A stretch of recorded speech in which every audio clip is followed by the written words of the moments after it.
Hey there traders, thank you for joining me on Commitment FX today. I've got a great video lined up for you guys in which we look at when you execute a trade. So without further ado, let's get straight into this video. Let's go. So I've had lots of questions from my own club members out there. When do you enter a trade? You've identified the direction, you've identified market structure, you've identified technical analysis, and that they're trading in line with the banks. But then comes the big question, well, when do I press the button? And that's what we're going to be looking at today. I'm going to give you 3 examples of when you should press the button. But before that, back test every one of these ideas which I'm presenting to you today. So one of my personal favorites, and I'll draw it on here, is what I call the Indecision Candle.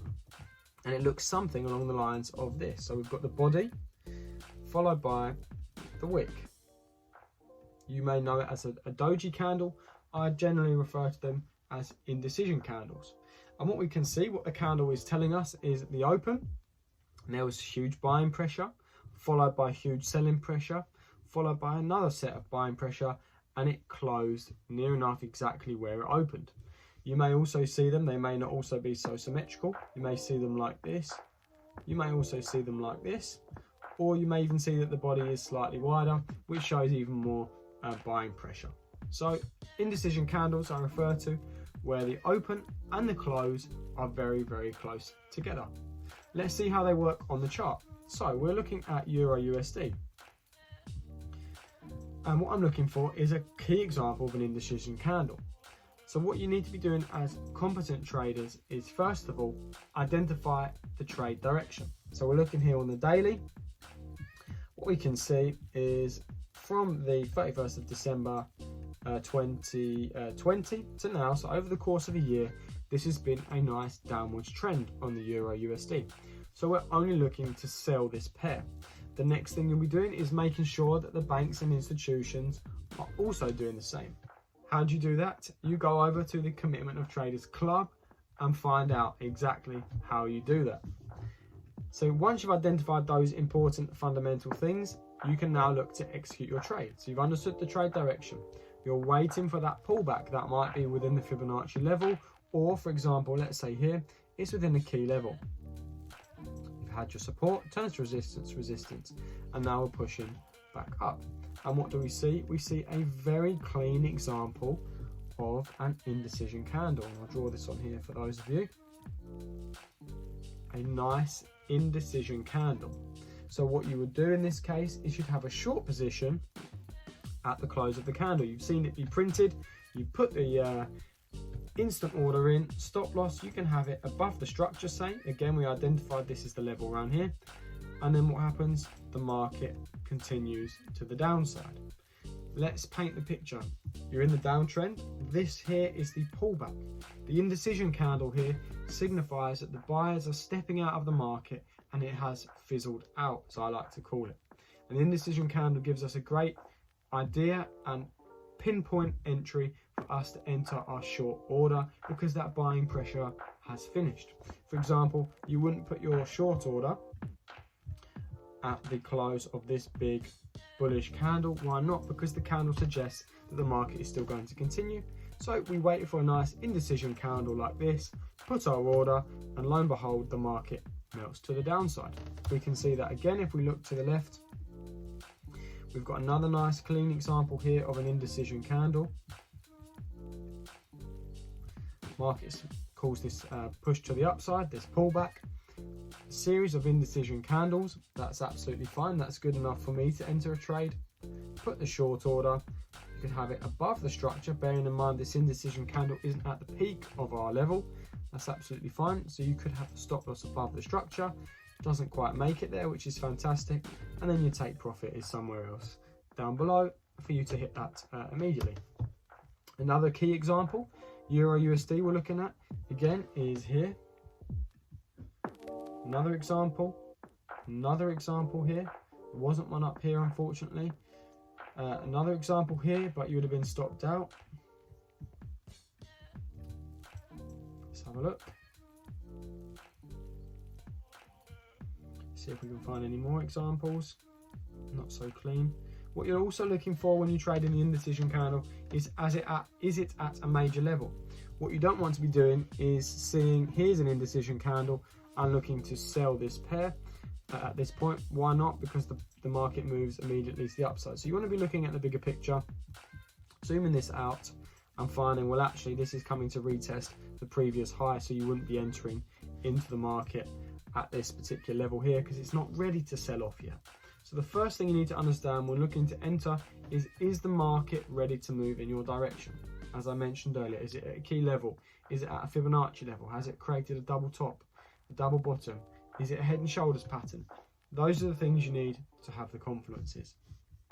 Okay, so that is the first entry point or entry reason which may assist you in choosing your next trade. So to summarize, find the direction. Is it what the banks and institutions are doing? Wait for price to hit that key level, and then if you find the indecision candle, there's your fourth point for you to execute the trade. And as you can see, it plays off very nicely. Does it play off 100% of the time? Absolutely not, otherwise we'd all be stinking rich. Next candle formation and entry reason that I'd like to share with you guys is what I call the 3-wick strategy. So drawing this on again, and I do apologise, my art was never the best. Let's say we've got something along the lines of this. Let's grab this here. We've got 3 candles. They may all have different bodies, let's say, but what they all have in common, let's say we're in a sell-off, is a very large wick to the upside, something which will look like this. And there's your 3 wicks, 1, 2, 3. And what this is telling us, again, each candle is telling us a story, is this is telling us there is huge buying pressure from above pushing the market to the downside. Selling pressure creates the wick, the market, the price tries to make the high, selling pressure steps in, pushes it down, you're left with this wick, or wick rejection as you may have heard it before. So this is what we're looking for. And if you have more than one in a row, or I like to trade from 3 or 4, it shows you that there is actually selling pressure in and around this area. So let's see if we can find any examples of the 3-wick strategy. So again, you want to do the same points as before. Identify the trend. Is it at a key level? If it is, look for the entry reason, the 3 wicks, and then you've got enough to enter. So let's have a look here. Let's go here. We're in the downward trend again. Here's a nice one here. So we've got support, which we then expect to turn to resistance. Price does in fact find resistance at this level, and here we have our 3 wicks, or even 4. We've got 1, 2, 3, 4, 5 in this case wick rejections. It's a good symbol that there is selling pressure in this area, that the market isn't going to explode above. So what you can do after the 3rd wick, let's say it was here, you can put the entry, have your stop above the structure, and then let the market do its thing, and hopefully you'll take some profit. Again, we see it again. The market comes up to test the level once more. We have 1, 2, 3, 4, 5 wick rejections again. You can enter, say the 3rd or the 4th, back test it, see what you're comfortable with. We have the entry there, stop loss above the structure, and your target minimum 1 to 3, somewhere down there. Very simple, very easy, nothing complicated. And let's see if we can find one more example, perhaps in a buy market. So here, trend, the market is clearly to the upside, so we're looking for buy orders. Okay, so we're in the buy market. I've dropped down onto the 4-hour here. We're looking for buying trades. Are we in a key area? Yes, we are. We've got this area of support here. Looking for our 3 wick rejections. 1, 2, 3, 4, 5. Perfect for us. We put a long position on whichever candle you feel most comfortable with. I suggest usually the 4th.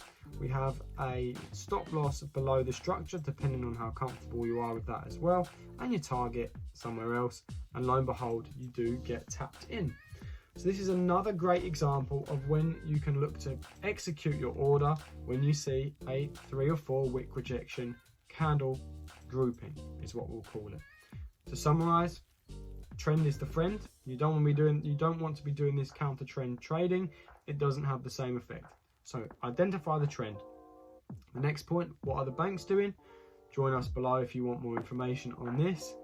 Thirdly, is it at a major level? Is it at a key level? If it is, and you find the 3-wick rejection, then you're in a good stead to click that execute button, as your probabilities are greater. I hope that helps. The final entry reason I would like to share with you guys is something called an engulfing candle. So again, forgive my art, but let's draw it on. Let's say we're in a buying market, and what we've had is a selling candle which looks something like this. Let's keep it simple. Small wicks, and this candle is to the downside. I'll draw an arrow on there to the downside. Then what we're looking to see is if the next candle, which will open around here, looks something like this.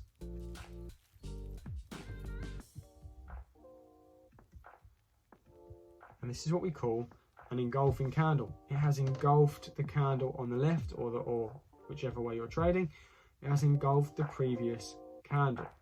What this tells us, again, get it into your head that the chart is telling you a story, is that the buyers have stepped into the market and broken the structure of the previous bearish candle.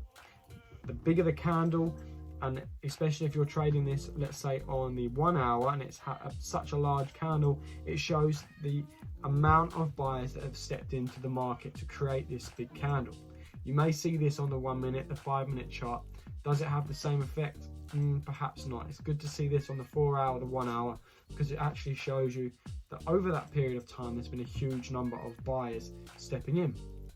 So that then leads on to the question, well, where do you enter on this particular candle? Well, what you can do is you can enter at the close of the candle. You can put the long order in there, or just simply see what's happening with market structure. So let's go on to Euro USD again and see if we can find any examples of an engulfing candle. So we're looking at the 4 hour. We've got this bullish trend to the upside, so we're looking to buy.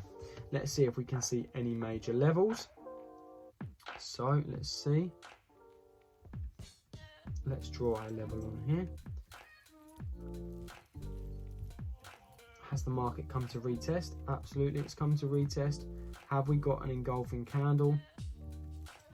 We can say this is an engulfing candle. So what we've got here is this black candle here, which for me is a bullish candle, has closed above the open of the previous bearish candle. It has engulfed the candle. And what we want to see is it is in fact larger than the body. We don't want to take into account the wicks. We're looking for the body of the candle. We can see that it has engulfed the previous candle.